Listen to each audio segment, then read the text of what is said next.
দেশের মতো শিক্ষার্থী আন্দোলন 1980 সালে কোরিয়াতে হয়েছিল, তাহলে হয়তো অনেকেই বিশ্বাস করবেন না। বিশ্বাসটা না হওয়ারই কথা, কিন্তু হ্যাঁ, 1980 সালে কোরিয়াতেও হাজার হাজার শিক্ষার্থী তাদের প্রাণ ত্যাগ করেছিল ছোট্ট একটা দাবির জন্য। এমন ভয়াবহ পরিস্থিতিতে তাদেরকে কে সাহায্য করেছিল? তারা কি সেই আন্দোলনের সফলতাটা পেয়েছিল নাকি পায়নি? মুভির প্রধান চরিত্রে ছিলেন সাধারণ একজন ট্যাক্সি ড্রাইভার, আর আজকের মুভির নামটাও কিন্তু এই ট্যাক্সি ড্রাইভার। তাহলে চলুন শিক্ষার্থীদের নিয়ে নির্মিত মুভি আজকে আমরা দেখে আসি।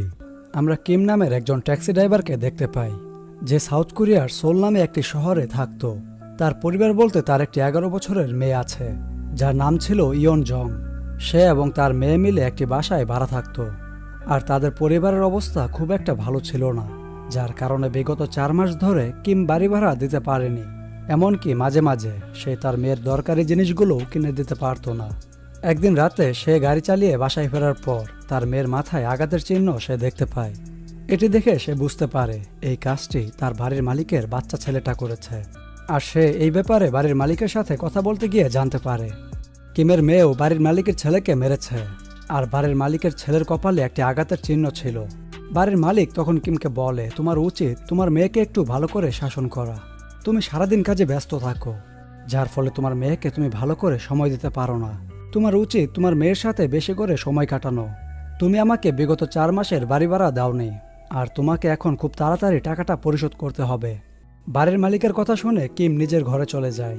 ঘরে গিয়ে সে রেডিওতে শুনতে পায় হঠাৎ করে তাদের দেশের রাষ্ট্রপতি মারা যাওয়ার কারণে পুরো দেশ জুড়ে এখন সাময়িক শাসন চালু করে দেওয়া হয়েছে, যার মানে হলো এই দেশটাকে এখন সেনাবাহিনীরা নিয়ন্ত্রণ করবে, আর কিছুদিন পর থেকে দেশে কারফিউ চালু করে দেওয়া হবে।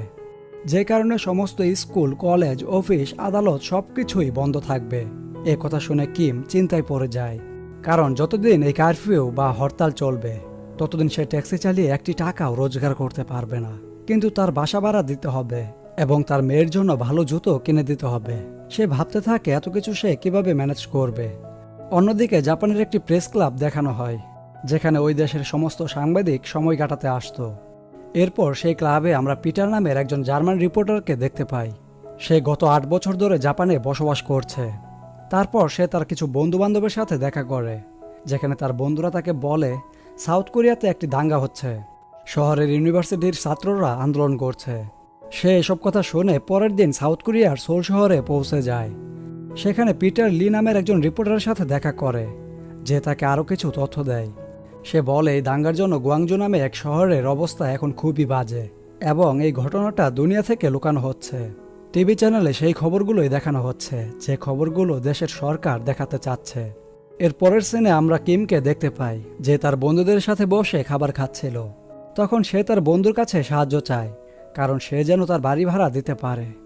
ওইখানে অন্য টেবিলে কয়েকজন ট্যাক্সি ড্রাইভার নিজেদের মধ্যে কথাবার্তা বলছিল। তখন সেখানে একজন বলে, আমাকে একজন ফরেনার রিপোর্টারের জন্য বুক করা হয়েছে এবং তাকে নিয়ে যাওয়ার জন্য আমাকে লাখখানেক টাকা দেওয়া হবে। এখানে সে ফরেনার রিপোর্টার আর কেউ নয়, পিটারের কথাই বলা হচ্ছে। লোকটা আরও বলে, আমি এখন খাওয়া শেষ করে তাড়াতাড়ি কোয়েকো থিয়েটারে যাব তাকে রিসিভ করার জন্য। এই সমস্ত কথা শুনে কিম হাসতে হাসতে সেখান থেকে বের হয়ে যায় কোয়েকো থিয়েটারের উদ্দেশ্যে। কিম সেখানে পৌঁছে পিটারকে খুঁজে বের করে। তখন পিটারের সাথে শিউলির সেই রিপোর্টারও ছিল। কিম সেখানে গিয়ে বলে, আপনার গাড়ি চলে এসেছে। তখন সেই রিপোর্টার বলে, আমি তো প্রাইভেট ট্যাক্সি বুক করেছিলাম, কিন্তু তুমি তো সেই লোক নও। তখন কিম বলে, সবাই খুবই ব্যস্ত, তাই আমাকেই পাঠিয়ে দিয়েছে। আপনি আমার সাথে চলুন, কোনো সমস্যাই হবে না। তখন সেই রিপোর্টার কিমকে বলে, তুমি কি ইংলিশ বলতে পারো? তখন কিম নিজের ভাঙাচোরা ইংলিশ বলে শুনিয়ে দেয়। Of course, of course. Hey, don't worry, don't worry. Hi, Mr. Kim. Hey, nice to meet you. যা খুবই মজার ছিল। এরপর কিম পিটারকে নিয়ে নিজের ট্যাক্সিতে করে জুয়াংজুর উদ্দেশ্যে বেরিয়ে যায়। তখন আসল ট্যাক্সি ড্রাইভার যাকে বুক করা হয়েছিল তখন সে চলে আসে। তখন রিপোর্টার ভাবতে থাকে, আমি কার সাথে পিটারকে পাঠিয়ে দিলাম। অন্যদিকে ট্যাক্সির ভেতর পিটার কিমকে বলে, প্লিজ গো ফাস্ট। তখন কিম বলে, ইউ ডোন্ট ওয়ারি, আমি বেস্ট ড্রাইভার, ইউ স্লিপ। এরকম আরও কিছু মজার ইংলিশ বলে, যা বেশ মজার ছিল। কিছুক্ষণ পরে জুয়াংজুর 30 কিলোমিটার আগে একটি চেকপোস্ট পড়ে, যেখানে সাউথ কোরিয়ার সেনাবাহিনীরা ছিল। তারা কিমকে বলে সামনে যাওয়া যাবে না। তখন কিম গাড়ি ঘুরিয়ে ফেলে। তখন পিটার বলে, দিস ওয়ে জুয়াংজু। তখন কিম বলে, no Gwangju, soldier said we go direct Seoul. তখন পিটার বলে, it's okay, no Gwangju, so no money. তখন কিম অন্য রাস্তা দিয়ে যেতে চাইলে সেখানেও সেনাবাহিনী আটকে দেয়। তখন কিম সেনাবাহিনীকে বলে, আমার পিছনে যে ব্যক্তি বসে আছে সে অনেক বড় ব্যবসায়ী। সে আমেরিকায় না গিয়ে তার কিছু জরুরি কাগজ আনার জন্য জুয়াংজু যাচ্ছে। তাকে বিশ্বাস করে সেনাবাহিনী তাদেরকে ছেড়ে দেয়। এরপর কিম পিটারের কাছে টাকা চায়। তখন পিটার বলে, ফার্স্ট জুয়াংজু দেন মানি। তখন কিম জানায় পে হাফ। এরপর পিটার কিমকে অর্ধেক টাকা দেয় এবং বলে বাকিটা কাজ শেষ হলে দেবে। এরপর তারা দুজন জুয়াংজু পৌঁছায় যেখানে কারফিউ চলছিল, তাই রাস্তায় কেউ ছিল না। হঠাৎ করে তাদের সামনে একটি ট্রাক চলে আসে। ট্রাকের মধ্যে কিছু ছেলে ছিল। তখন পিটার ট্যাক্সি থেকে নেমে আসে। তাদের সাথে কথা বলার জন্য রিপোর্টারকে দেখে সেই ছেলেগুলো খুবই খুশি হয়ে যায়, কারণ তারা তখন বুঝতে পারে এখন তাদের দাবি পুরো পৃথিবী জানতে পারবে। তাদের মধ্যে জেমস নামের একজন ছেলে থাকে যে ইংলিশে কথা বলতে পারত। সে বলে, আমরা এখন হসপিটালে যাচ্ছি। তখন পিটার তাদের ট্রাকে করে তাদের সাথে যায়। তখন কিম বলে, তোমরা যাও, আমি ট্যাক্সি নিয়ে আসছি। কিন্তু কিম সুযোগের সদ্ব্যবহার করে সিওলের উদ্দেশ্যে রওনা দেয়। রাস্তায় এক বয়স্ক মহিলা তার কাছে সাহায্য চায়। কিম না চাইতেও সেই মহিলাকে সাহায্য করে। মহিলা কিমকে একটি হসপিটালে নিয়ে যেতে বলে। সে হাসপাতালে গিয়ে পিটার এবং অন্য ছেলেদেরকেও দেখতে পায়। মানে পিটার এবং সেই ছেলেগুলো যে হাসপাতালে গিয়েছিল, কিম সেই হাসপাতালেই বয়স্ক মহিলাটাকে নিয়ে সেখানে এসেছে। এরপর পিটার কিমের উপর খুব রেগে যায় এবং জিজ্ঞাসা করে, তুমি পালিয়ে যাচ্ছিলে কেন? পিটারের একটি ব্যাগে খুব ইম্পর্ট্যান্ট তথ্য ছিল যা কিমের ট্যাক্সিতে রয়ে গিয়েছিল। তখন কিম বলে, আমি পালিয়ে যাচ্ছিলাম না এবং তোমার ব্যাগ যে আমার ট্যাক্সিতে আছে সেটা আমি জানতাম না। এরপর কিম পিটার এবং জেমসকে ট্যাক্সিতে বসিয়ে রওনা দেয়, কারণ জেমস এখানকার লোক ছিল এবং ইংলিশে কথা বলতে পারত। তার জন্য পিটার জেমসকে তার সাথে থাকতে অনুরোধ করে। এর সাথে ট্যাক্সি ড্রাইভার পিটারকে রিকোয়েস্ট করে, 7টার মধ্যে আমাকে যেতে হবে, যা কিছুই হয়ে যাক না কেন। এরপর তারা শহরের মাঝখানে চলে যায়। সেখানে অনেক মানুষের ভিড় ছিল। তারা পিটারকে দেখে খুবই খুশি হয়ে যায়, কারণ তাদের মনে হচ্ছিল এখন তাদের দাবি সকলেই জানতে পারবে। এরপর তারা একটি বিল্ডিংয়ের ছাদে চলে যায়। সেখানে তারা অন্য আরেকজন লোকাল রিপোর্টারকে দেখতে পায়। সেই রিপোর্টার তাদেরকে বলে, তোমাদের খুবই সাবধানে থাকতে হবে, কারণ সরকার ফরেনার রিপোর্টার এবং তাদের হেল্পারকে ধরে নিচ্ছে। এরপর আমরা বিল্ডিংয়ের উপর থেকে নিচে দাঁড়িয়ে থাকা অনেক মানুষকে দেখতে পাই, যারা চিল্লাতে থাকে এবং বলে, আমরা জান দিয়ে দেব কিন্তু মাথা নত করব না।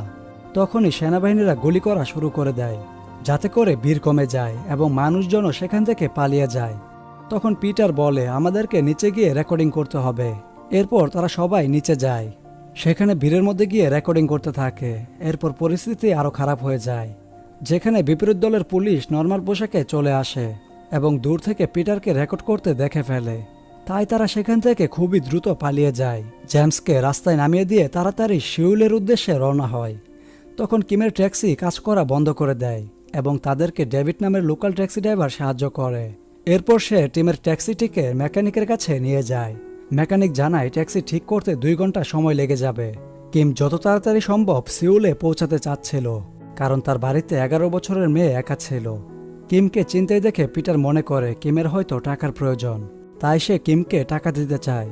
তখন কিম খুবই রেগে যায় এবং তাকে ধাক্কা দিয়ে বলে, আমার টাকার দরকার নেই। পিটার যেহেতু কোরিয়ান ভাষা বুঝতো না, তাই কিম কি বলছে সে বুঝতে পারছিল না। এরপর সেখানে জেমস আসে এবং পিটারকে বুঝিয়ে বলে কিমের অবস্থা। এখানে আমরা হাসি খুশি ট্যাক্সি ড্রাইভারের মধ্যে একজন দায়িত্বশীল বাবাকে দেখতে পাই। ডেভিড, কিম, জেমস এবং পিটারকে নিয়ে তার বাড়িতে চলে যায়। সেখানে রাতে থাকতে বলে এবং তাদেরকে খাবার খেতে দেয়। তখন তারা টিভিতে দেখতে পায় ছাত্রদের আন্দোলনের জন্য কয়েকজন সেনাবাহিনী আহত হয়েছে এবং অনেক সাধারণ মানুষ মারা গেছে। এটা দেখে ডেভিড খুবই রেগে যায়। ডেভিড জানায় সেনাবাহিনী খুবই নির্মমভাবে সাধারণ মানুষদেরকে হত্যা করছে, এমনকি যেসব শিক্ষার্থীরা আন্দোলন করছিল তাদেরকে হত্যা করা হচ্ছে এবং ভিড়ের মধ্যেও গুলি চালাচ্ছে। অন্যদিকে আমরা দেখতে পাই এই সত্য ঘটনাটি সংবাদপত্রের ফ্যাক্টরিতে একজন কর্মচারী লুকিয়ে লুকিয়ে পত্রিকায় ছাপাচ্ছে, কিন্তু কাজ শেষ হওয়ার আগেই সেই ফ্যাক্টরির মালিক এসে তাকে আটকিয়ে দেয় এবং বলে নিজেদের ক্ষতি করা যাবে না, যেসব ঘটনা ঘটছে সেসব ঘটতে দাও, এর মানে সত্য কথা বলা যাবে না। আসলে সেনাবাহিনীরা মানুষদেরকে মারছিল, কিন্তু নিউজে এটা আসবে যে ছাত্ররা আন্দোলন করছে এবং তারা সেনাবাহিনীদেরকে মারছে। এইসব টিভিতে দেখে পিটার বলে, আমি দেশে ফিরে এইসব সত্য ঘটনা প্রচার করে দেব। পরে তারা ব্লাস্টের শব্দ পায় এবং বাইরে গিয়ে দেখে নিউজ ফ্যাক্টরিতে আগুন ধরে গেছে। এরপর পিটার ক্যামেরা নিয়ে সেখানে যায় আর সেখানে গিয়ে রেকর্ড করা শুরু করে এবং সেখানে সেনাবাহিনীও আসতে থাকে। সেনাবাহিনীরা দূর থেকে পিটারকে রেকর্ড করতে দেখে বুঝে যায় সে ফরেন রিপোর্টার। তখন জেমস পিটার এবং কিমকে নিয়ে পালিয়ে যেতে থাকে এবং একটি বিল্ডিংয়ে লুকিয়ে যায়, কিন্তু জেমস ধরা পড়ে যায়। তখন অফিসাররা বলে, জেমসের জীবনের বদলে তোমাদের ক্যামেরা আমাদেরকে দিয়ে দিতে হবে। এরপর কিম পিটারকে বলে, দেখো অফিসার ক্যামেরা চাচ্ছে, দিয়ে দাও। তারা জেমসকে ছেড়ে দেবে। জেমস চিল্লিয়ে বলে, যা কিছুই হয়ে যাক না কেন ক্যামেরা দিবে না, দুনিয়াকে জানিয়ে দাও আমাদের সাথে কি করা হচ্ছে। এরপর কোনোভাবে পিটার এবং কিম ক্যামেরা না দিয়ে সেখান থেকে পালিয়ে আবারও ডেভিডের বাড়িতে চলে যায়। ডেভিড জিজ্ঞাসা করে জেমস কোথায়, কিন্তু তারা দুইজনে কিছু বলে না। তারা দুজন কিছুক্ষণ রেস্ট নেয়। তখন কিম পিটারকে নিজের কাহিনী বলে। আসলে কিম সৌদিতে কাজ করত এবং অনেক টাকা পয়সা উপার্জন করেছিল, কিন্তু হঠাৎ করে তার স্ত্রী অসুস্থ হয়ে যাওয়ার কারণে তার অনেক টাকা পয়সা খরচ হয়ে যায়। তার স্ত্রী তাকে বলেছিল, বাকি যে টাকা আছে তা নিয়ে একটি ট্যাক্সি কিনে ফেলো, যাতে পরে যদি তুমি কিছু না করতে পারো তাহলে তুমি যেন ট্যাক্সি চালিয়ে নিজের খরচ চালাতে পারো। আমি ট্যাক্সিটা না কিনে আমার স্ত্রীকে চিকিৎসা করাতে পারতাম, কিন্তু আমি এবং আমার স্ত্রী দুজনেই বুঝে গিয়েছিলাম যে কোনো চিকিৎসাই তাকে সুস্থ করাতে পারবে না। এরপর তার স্ত্রী মারা যায়। সে এবং তার ছোট্ট মেয়ে ইয়নজং একা হয়ে যায়। এরপর থেকে সে প্রতি রাতে নেশা পান করা শুরু করে। একদিন রাতে চোখ খুলে দেখে তার ছোট্ট মেয়ে ইয়নজং তার মায়ের জামা ধরে কান্না করছে। এরপর সে বুঝতে পারে তার মেয়ের কাছে সে ছাড়া আর কেউ নেই। ওই দিনের পর থেকে কিম সব নেশা পানি বন্ধ করে দেয়, আর তখন প্রতিজ্ঞা করে, আমি এখন আমার মেয়েকে ছাড়া আর কিছুই চিন্তা করতে পারবো না। আমি শুধু ওকে খুশি রাখতে চাই। যাই হয়ে যাক না কেন আমার মেয়ে আমার কাছে খুবই গুরুত্বপূর্ণ। পরের দিন সকালে কিম লুকিয়ে চলে যেতে চায়। তখন তাকে ডেভিড দেখে ফেলে। ডেভিড তাকে একটি গাড়ির নাম্বার প্লেট দিয়ে দেয়, কারণ সবাই কিমের ট্যাক্সি চিনে ফেলেছে। এর জন্য ডেভিড সিরিয়াল অনুযায়ী শহরের একটি নাম্বার প্লেট তাকে দিয়ে দেয়, যেন সে সুরক্ষিতভাবে সিউল শহরে যেতে পারে। এরপর ডেভিড তাকে কিছু টাকা দিয়ে বলে এটা পিটার দিয়েছিল, কিন্তু কিম টাকা নিতে চায় না। এরপর ডেভিড জোর করে তাকে টাকাগুলো দিয়ে দেয়। কিম ফিরে যাওয়ার সময় তার মেয়ের জন্য জুতা কিনে এবং একটি রেস্টুরেন্টে খেতে যায়, যে বাইরে থেকে মানুষজন এসে জোয়ান জুতে দাঙ্গা করছে, মানে ঝামেলা করছে। এর মানে হচ্ছে সমস্ত ঘটনা মিথ্যা প্রচার করা হচ্ছিল টিভিতে, যা দেখে কিম প্রচণ্ড রেগে যায় এবং তার খুবই খারাপ লাগে। সে তারপর সিউলের উদ্দেশ্যে রওনা দেয়, কিন্তু মাঝ রাস্তায় তার ভেতরের মানুষত্ব জেগে ওঠে। তাই সে আবারও জীবনযুদ্ধে ফেরত যেতে থাকে, পিটার এবং বাকি সবাইকে সাহায্য করার জন্য। এর আগে কিম তার মেয়েকে ফোন করে বলে সে খুবই তাড়াতাড়ি বাড়িতে পৌঁছে যাবে। এরপর কিম ট্যাক্সি নিয়ে সোজা ডেভিডের বাড়িতে চলে যায়। সেখানে ডেভিডের স্ত্রী বলে সবাই হাসপাতালে গিয়েছে।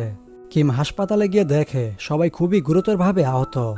সেখানে জেমসের লাশ দেখা যায়, মানে হচ্ছে ক্যামেরা না দেওয়ার কারণে তারা জেমসকে মেরে ফেলেছে। তখন কিম পিটারকে বলে এই সব কিছু রেকর্ড করে নাও, কারণ তুমি পারো দুনিয়াকে সব সত্যটা জানাতে। এরপর তারা হসপিটালের পেছনের রাস্তা দিয়ে বেরিয়ে যায়, কিন্তু সেখানে তারা দেখে কোরিয়ান আর্মি কিভাবে মানুষকে নির্মমভাবে মারছে। সব ট্যাক্সি ড্রাইভার নিজেদের ট্যাক্সি আহত লোকেদের জন্য ব্যবহার করছে এবং তাদেরকে হাসপাতালে নিয়ে যাচ্ছে। যারা আহত হয়েছিল তারা তো আন্দোলনকারী ছিল না, তারা শুধু অন্য আহত ব্যক্তিদের নিয়ে এসেছিল, কিন্তু সেনাবাহিনীরা তাদেরকেও গুলি করে। এরপর কিম এবং পিটার ট্যাক্সি নিয়ে বাড়ির উদ্দেশ্যে রওনা হয়, কারণ এখন দুনিয়াকে সমস্ত সত্যটা জানানোর প্রয়োজন। রাস্তায় তাদের সামনে চেকপোস্ট পড়ে। সেখানে একজন সেনাবাহিনীর লোক এসে গাড়ি চেক করছিল। তখন সে পুরনো নাম্বার প্লেট গাড়ির ডিক্কিতে দেখতে পায়, কিন্তু সেই সেনাবাহিনীর লোকটি তার সাথীদেরকে বলে না, আর তাদেরকে বলে কোনো সমস্যা নেই, তাদেরকে যেতে দাও। তখন অন্য একজন সেনাবাহিনীর লোক এসে বলে এইমাত্র খবর এসেছে কোনো ফরেনারকে যেতে দেওয়া যাবে না। তখন কিম পিটারকে বাঁচানোর জন্য খুব স্পিডে গাড়ি চালিয়ে বেরিয়ে যেতে চায়। তখন সেনাবাহিনীরা তাকে গাড়ি নিয়ে পিছু করতে থাকে। ঠিক সেই মুহূর্তে ডেভিড এবং অন্য সকল ট্যাক্সি ড্রাইভাররা ট্যাক্সি নিয়ে চলে আসে কিমকে সাহায্য করার জন্য। এই লড়াইয়ে সব ট্যাক্সি ড্রাইভার নিজেদের জীবন দিয়ে দেয়, শুধুমাত্র দুনিয়াটাকে সত্যটা জানানোর জন্য। সেনাবাহিনীর হাত থেকে বাঁচিয়ে সিউলের এয়ারপোর্ট পর্যন্ত তাকে পৌঁছে দেয়, কিন্তু সেখানে অন্য একজন সিকিউরিটি অফিসার এটা খোঁজ নিয়ে জানতে পারে পিটারের ফ্লাইট সকাল 10টায়। এতে তারা পিটারকে ধরে ফেলতে পারবে, কিন্তু এয়ারপোর্টে পৌঁছে পিটার তার ফ্লাইট চেঞ্জ করে নেয় যেন সে তাড়াতাড়ি জাপানে পৌঁছাতে পারে। কিন্তু যাওয়ার আগে পিটার কিমের ফোন নাম্বার এবং ঠিকানা নিয়ে নেয় যেন সে ফেরত এসে কিমের ট্যাক্সি মেরামত করে দিতে পারে। আমরা এখানে দেখতে পাই তাদের দুজনের খুব ভালো বন্ধুত্ব হয়ে যায়। এরপর কিম পিটারের ডায়েরিতে সব তথ্য দিয়ে দেয়। এরপর তারা একে অপরকে বিদায় দিয়ে দেয়।